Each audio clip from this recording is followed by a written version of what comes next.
Alô, amados irmãos em Cristo Jesus, que esse dia seja um dia de vitória na sua vida e que juntos agora possamos meditar na palavra de Deus sobre o tema Os Martírios de um Homem de Deus, no texto de 2 Timóteo capítulo 8, versos 6 a 21.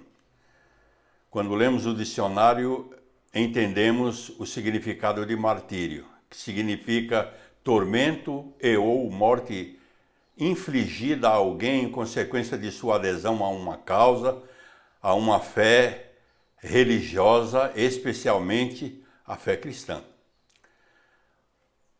Nós temos visto ultimamente que muitos que se dizem pastores estão vendendo um evangelho que mais parece um mar de rosas, que nos dá a condição de ter tudo, além de uma vida de sucesso. Porém, quando lemos a Bíblia, observamos que ser cristão não é ter uma vida fácil. Muito ao contrário, é uma vida de guerra, sem tréguas, pois nossa luta é contra o mal. É uma luta constante contra o pecado, é uma batalha contínua contra a carne, contra o mundo e Satanás. A vida do apóstolo Paulo retrata essa verdade. Quando lemos os versos de 6 a 8, encontramos esta dura informação dada por ele mesmo. Quanto a mim, estou sendo já oferecido por libação e o tempo da minha partida é chegado. Combati o bom combate, completei a carreira, guardei a fé. Já agora a coroa da justiça me está guardada, a qual o Senhor, reto juiz, me dará naquele dia. E não somente a mim, mas também a todos quantos amam a sua vinda. Libação, biblicamente, significa o ato de derramar um líquido sobre o altar como parte de uma oferta de sacrifício. Posteriormente, ele comenta sobre o bom combate, que na verdade poderia ser traduzida como briguei a boa batalha. E sobre o prêmio, tendo a coroa por ser um vencedor, acrescentando ainda, para que saibamos disso, que esta coroa de vencedor será dada a todos os que amarem a vinda do Senhor Jesus Cristo. Vejamos, pois, nos textos o que ele nos conta e aprendamos a entender que isso faz parte da vida, mas não podemos vencê-las sem Cristo Jesus. Na sua luta, Paulo viveu a tragédia da solidão. Versos 9, 11 e 21 nos diz: procura vir ter comigo depressa.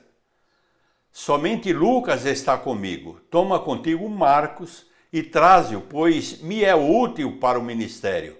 Apressa-te a vir antes do inverno. Êmbulo te envia saudações. O mesmo fazem Prudente, Lino, Cláudia e os irmãos todos. Paulo, queridos, nessa época, ele estava vivendo em uma masmorra romana, na antessala do martírio, ou como falamos hoje, no corredor da morte. Ele já visualizava a sua partida, como que a antevendo, pois estava vivenciando o seu tempo final de vida aqui na terra. Era de esperar que, pelo menos, os seus amigos mais próximos o estivessem cercando. Mas não. Ele estava ali sozinho, curtindo a sua dolorosa solidão. Amados, certamente Paulo tinha assistência do céu, evidentemente que sim. Porém, ele necessitava da solidariedade humana. A solidão é uma dor que dói na alma. Porém, Paulo não teve vergonha de expor publicamente sua solidão. Queridos, nós somos humanos, carentes, e necessitamos uns dos outros. Não podemos nos privar de pessoas ao nosso lado. De alguma forma nós precisamos de ajuda. Não se isole. O próprio Deus disse que não é bom que o homem viva só. Então procure pessoas.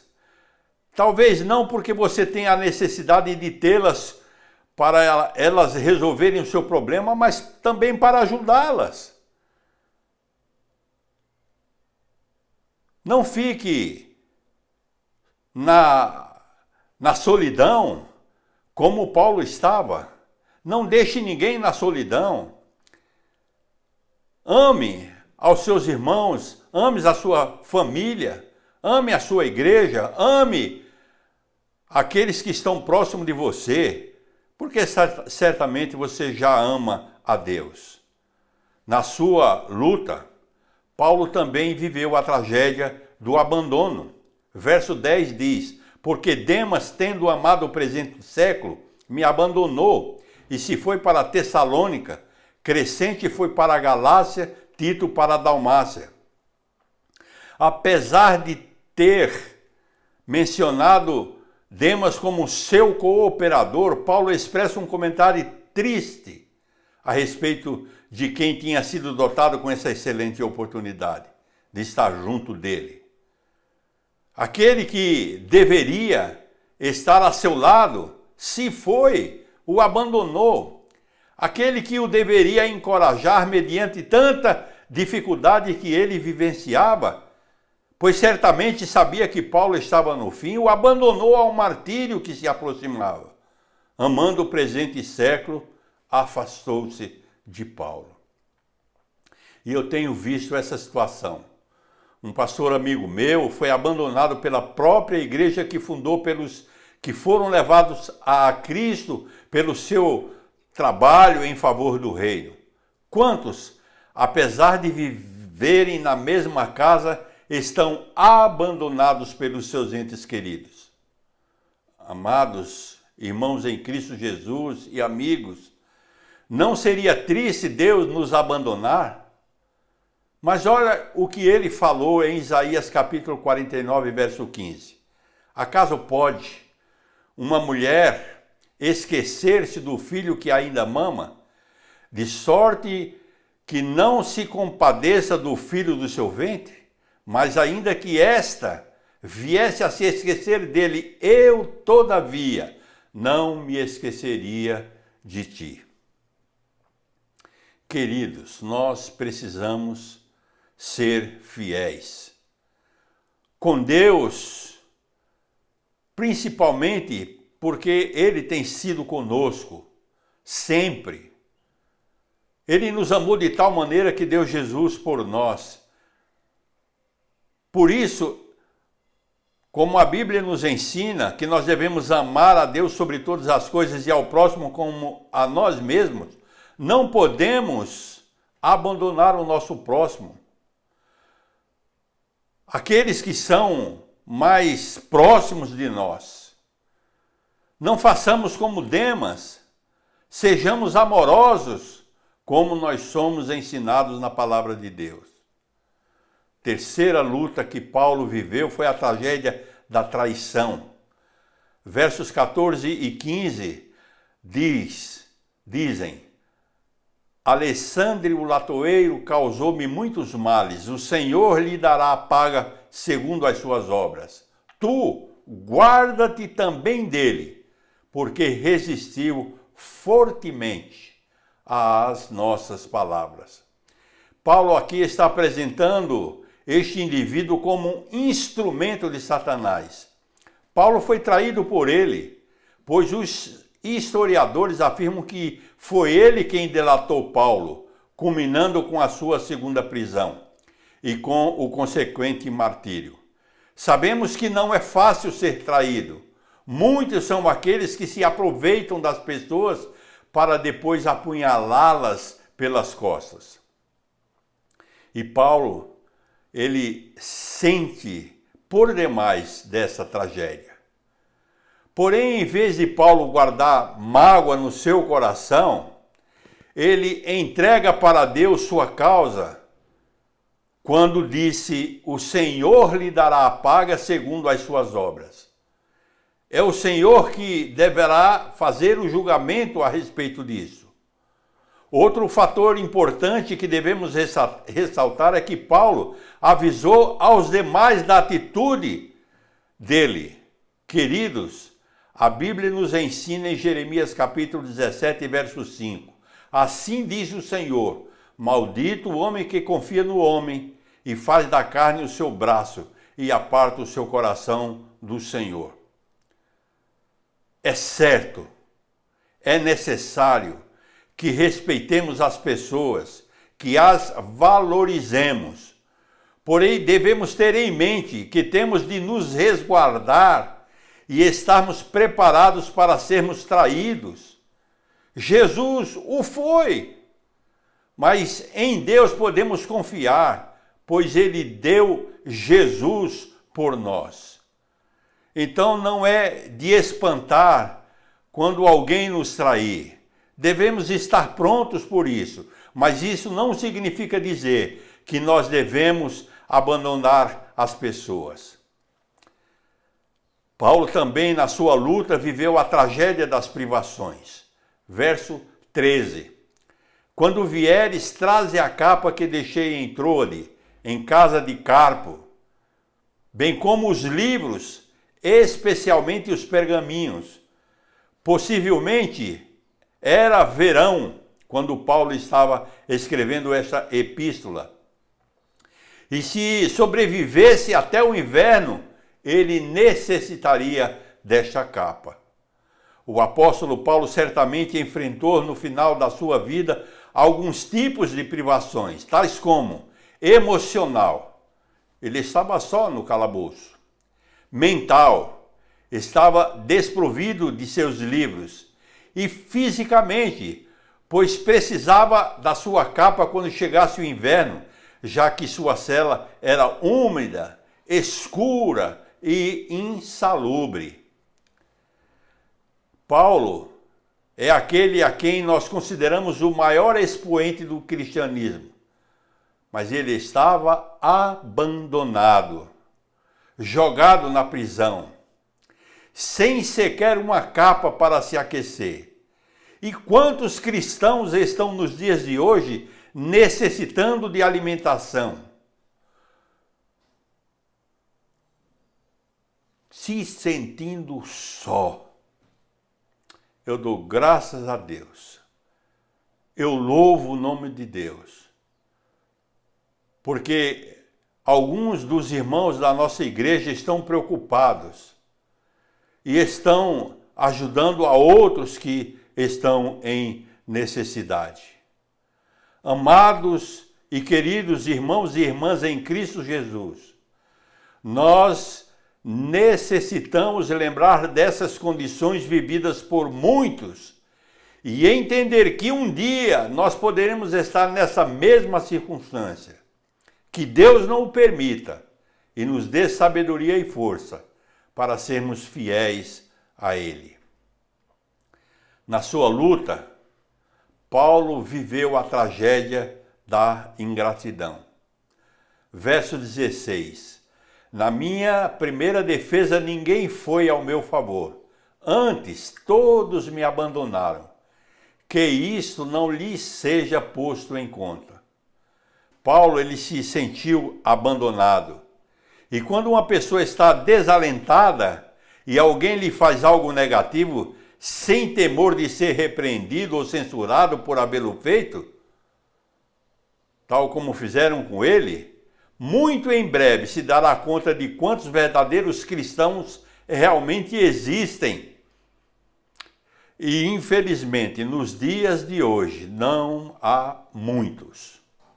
O interessante é que Paulo suplica ao Senhor por esses débeis e desconcertados amigos dele, que só por temor e não por rancor tinham-no abandonado, por isso não leva em conta suas ações.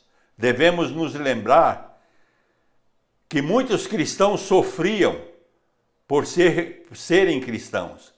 Então Paulo não os olha com o olhar de ingratidão no sentido dele sentir isso.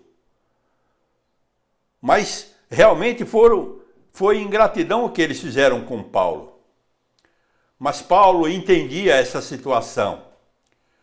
Paulo não ficou com o coração desastrado, desarticulado, não. Ele enfrenta o tribunal, mesmo quando ninguém o ajudou, mesmo quando ninguém foi ao seu favor. Ele tinha investido sua vida na pregação, ele implantou igrejas, ele ensinou a palavra. Porém, ao precisar de um ombro amigo, ele não teve este ombro. Mas Jesus falou assim também, que não tinha onde reclinar a cabeça. Paulo não ficou livre da morte. Não, ele não ficou livre da morte. Mas na morte, ele encontra-se na presença do Altíssimo. Ele sabia que não seria abandonado pelo Senhor.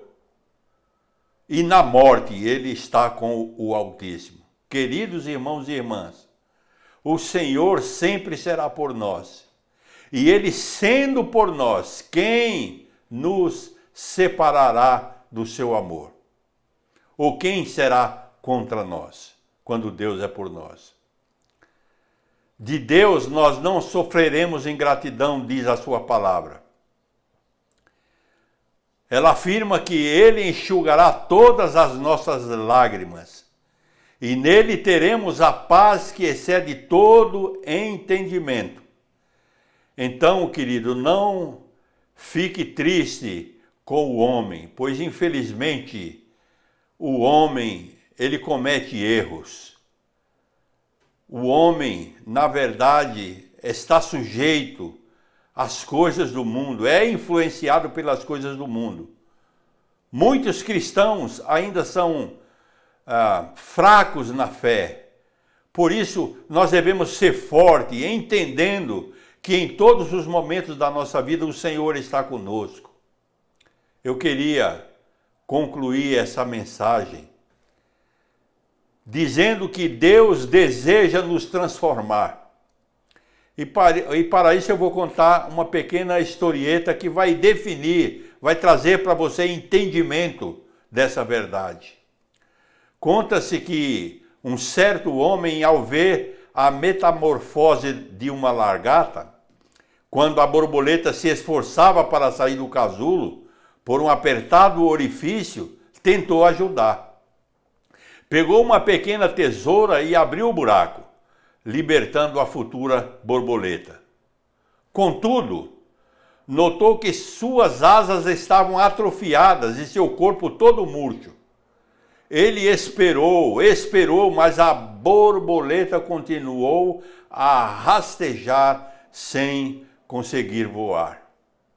O esforço que faria para sair do casulo, passando por aquele minúsculo buraco, seria o meio pelo qual seu organismo liberaria as energias necessárias às suas asas e ao próprio corpo, para que, ao sair, pudesse voar.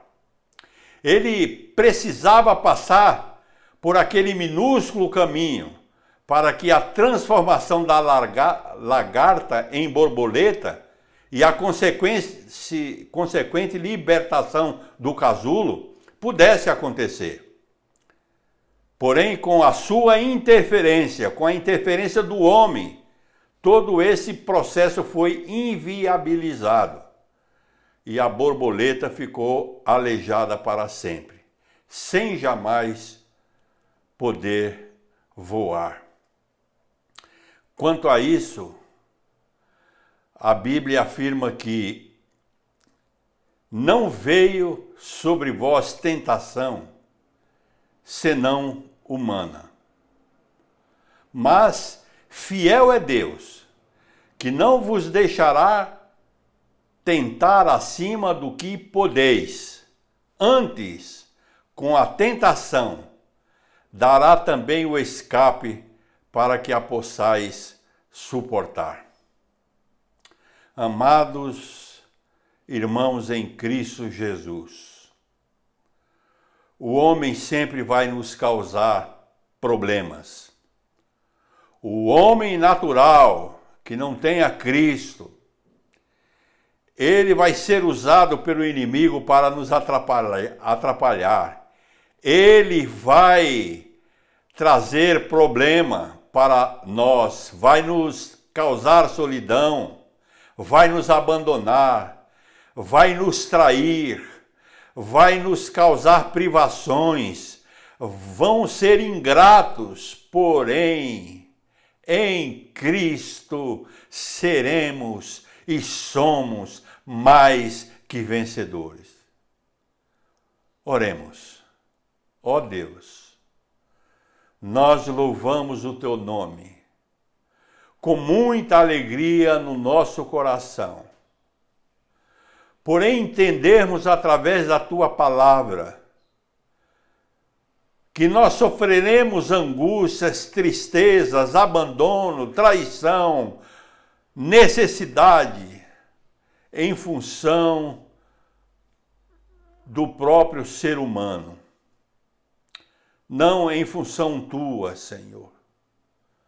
Mas tudo isso para aprendermos que somos dependentes de ti, que carecemos da tua graça, da tua misericórdia, do teu amor. Ó Deus, em nome de Jesus, se apieda de nós, Senhor. Traz paz ao nosso coração em todas as nossas dificuldades.